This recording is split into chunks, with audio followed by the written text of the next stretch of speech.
Okay, you got it going?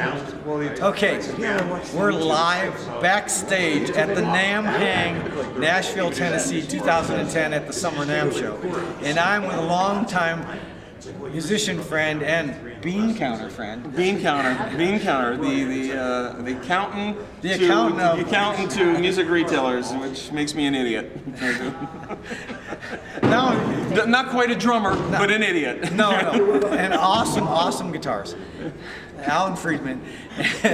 And we just finished doing a gig, but I'm doing this series of interviews, as you know, and I'm going to ask Alan, how did you get involved with music?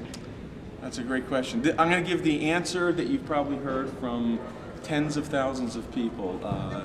It was February of 1964. I was at my grandmother's house. Every Sunday night we used to watch the Ed Sullivan Show, Topo Gigio, and we were watching. I had no idea who was going to be on that night. We just happened to watch, and I remember Ed coming out and saying, "Tonight on our show, we're going to have the Beatles," and the place just erupted. People started screaming before they even got out on stage, and I said, "What's this?"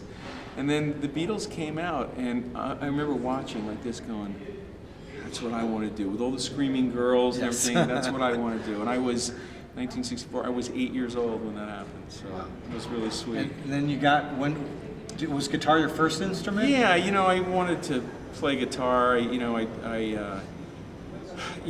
my parents went out and bought me, I think, for a Hanukkah present. They went and got me, I think, like a Sears guitar where the strings were about this far off the neck, and it really hurt my fingers. And you know, and I tried playing. I hadn't taken any lessons, and I kind of dabbled in it. But then a couple years later, a really good friend of mine, his name was Dean Chilakis, and he was he played the bouzouki in a Greek band. In a Greek band, but he also had a beautiful cherry red Gibson ES-335. He was 12 years old, and he started playing guitar, and he was one of my closest friends, so I started just watching him and started learning chords like, you know, D and G and A and C, and before he knew it, you know, I was playing these chords, and then, you know, he showed me, you know, a couple things how to play. And we used to cheat a little bit when it came to playing lead. You know, if you knew it was in A, you just had to know the pattern: 4-1, 4-1, 3-1, 3-1, 3-1, 4-1. And that's what started it. And so at 12, I got real serious, started playing, and by 14, I was in a band called Riders on the Storm. We did a couple of Doors too, and I was never a huge Doors fan. I was always like a Deep Purple fan and Cream and those guys.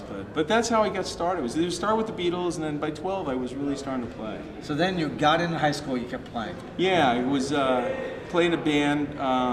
Because then what followed, well, you know, in the early 70s, it was all about like, you know, the Allman Brothers and Deep Purple and Humble Pie and all the great rock bands. But then we started getting into like funk, like Sly and the Family Stone, and then the Commodores. And when I got into college, it was kind of like the disco movement was coming forth. But we started off with funk, and started learning how to funk, which then somehow we started playing fusion, Jeff Beck and Steely Dan and all that. And it just sort of matured. And so, at what point did you decide that you were going to take a career other than music? Because probably inside you wanted to be a guitarist. I did. I played in a band throughout high school, got into a band in college. I was an accounting major because my dad was an accountant, and I had taken a bookkeeping class, and I really enjoyed it. So I found another passion, you know, that I thought would be a great career.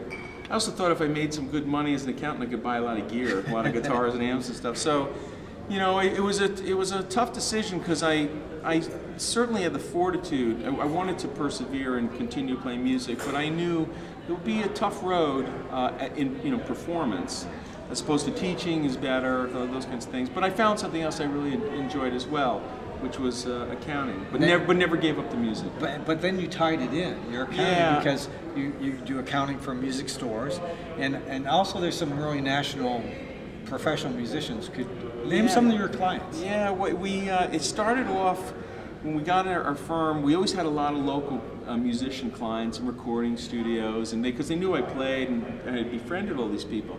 Then I started speaking at the NAMM show. Started getting a lot of music retailers. Always had some musicians again, but they were local. But the funny thing was, at the NAMM show, there's a lot of musicians here who are endorsing product. And so I remember early on, couple of our first more famous clients that started off with the band Living Colour and Doug Wimbish, and those guys became clients. Doug was from Hartford, which is where I'm from, not originally. I'm originally from Albany, New York, but went to school in Hartford and now there. And they referred people, and one thing led to another. My guitar hero was Steve Lukather. It was Hendrix and Beck growing up, and Clapton, Jimmy Page. But then, and then when Toto came about, right? Steve And Steve Lukather, for some of you younger folks, that's the guitarist on all the Toto albums. All the Toto albums, on Michael Jackson Thriller, on The Tubes, on Olivia Newton-John, Cher, you name it. He did all these solos, and so it was all word of mouth. And probably a couple of our more famous clients are, I've done work for Eddie Van Halen. A couple of the newer bands like Simple Plan, we've done work for them. I do the guys in Toto, some prog rock bands. And we've had sometimes when we do our jamming with the band, we have Bobby Kimball from Toto. And Bernard Fowler from the Rolling Stones. Right. So we do a few people in the Rolling Stones. And Liberty DeVito was last time was on Billy stage. Joel, Billy Joel and Jonathan Moore. Yeah, Jonathan's one of my close friends. He's played with Joe Satriani and Alice Cooper and Aretha Franklin, and so it's all love. So you could tie your music passion along with another passion. Exactly. We do accounting and taxes for all musicians, and I get to record with these guys too. So I write music, and so I get to record. And Alan is passionate about music. It's if you always went to a restaurant together one night, we'd be there all night talking about the greatest guitarists, or the greatest keyboard player, greatest singers. Yeah, it's a ton of fun. Pete, I learned a new song I'd like to play for you. Check this out.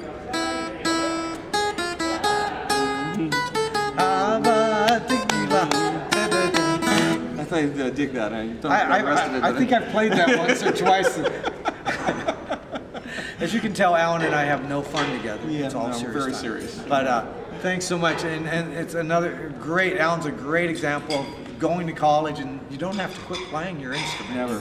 Never keep going. And it's not too late to start playing either. That's true. That's true. Got a great teacher like you. Thanks so much, man. Love you, man. Love you, man. It's great. Always.